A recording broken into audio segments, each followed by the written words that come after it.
John, good to see you. Today we get to talk about three strategies to retire with confidence. A recent survey by AARP found many Americans over 50 don't feel confident about their finances.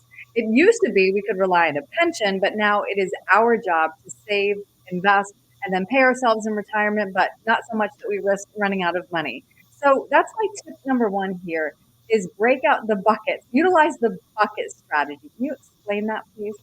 Sure, everybody has their own buckets out there for sure. But the bucket strategy really is just kind of segmenting your money, and it could be, in this case, safety, income, growth, and it really can be any bucket that you want. But really, the whole purpose is kind of segment your brain to help understand, hey, this money that we're working with, we're going to keep in the safe bucket. So that way we know if we need to get money, buy a car, replace a roof, whatever those expenses are that come up, that you have somewhere to go get your money. Mm, Then you have that income segment, which again can complement Social Security, pensions out there, your required minimum distributions, things of that nature. And we use that bucket for more of the cash flow. So that way, when the market's down, we know there's some cash coming into the account and staying replenished if you're drawing. And then there's that growth bucket, which everybody needs to make sure that their wealth is there when they're in their 80s and 90s and not all spent up because we got too conservative. hmm Speaking of that first bucket, John, how much cash should we have on hand in retirement? Again, this number is a little bit different for everybody for sure. It has to do with your lifestyle. I have some people who have IRAs all over the place, but really don't want to spend it unless they get their required minimum distributions out. So it's got to be the number for you.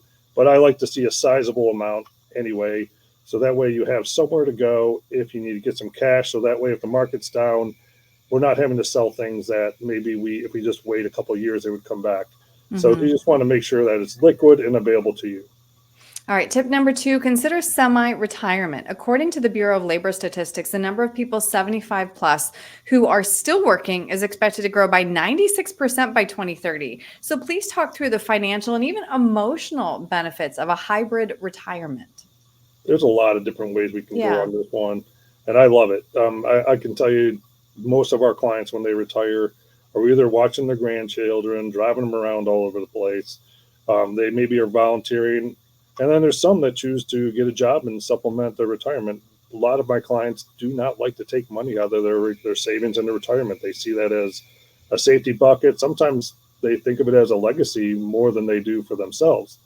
And so a lot of times they'll pick up a part-time job and it'll be a job that they enjoy doing. It could be somebody's at Lowe's because they enjoy the construction, or I have some Yeah. people that just find the right office that they enjoy being around the people. So there's a lot of different opportunities there.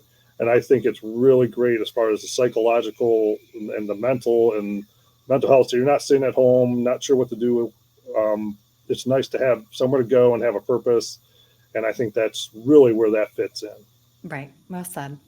And tip number three is do the math. In other words, have a plan. But this can get overwhelming. Where do we start? I think is the important. You start by not having it be overwhelming. I think Yeah. it really comes down to you have what's coming in and what's going out is really where you start, and then just making sure you have the cash flow available to live the lifestyle you want to live, and you can't keep yourself up at night. And I think you got to have a program designed towards your emotional thoughts on how you invest. If you're really conservative, then we'll invest a certain way. If you're somebody who can handle some market risk, we'll handle that a different way. And I hmm think that's one of those things where everybody kind of has to fit into their niche. I think the main thing is slow yourself down and just make the right decision for you. And then usually that anxiety goes away. hmm John, if somebody would like to sit down with you to create that plan, what's the best way to reach you? Yes, 440-471-4300 is our phone number. And you can always get a hold of us on our website and click around to see what we're about. And the biggest thing is just making sure you get things set up the way that you're comfortable with in your lifestyle, because everybody's a little different. And Right. have somebody who just doesn't impose their will on you. hmm And they want to listen to you and what your wants and desires are, and get you to where you're comfortable and you're relaxed and you don't have to worry about those hmm anxiety stuff. So important. John, thanks for your time today. I Sure. appreciate it. Take care. Bye now.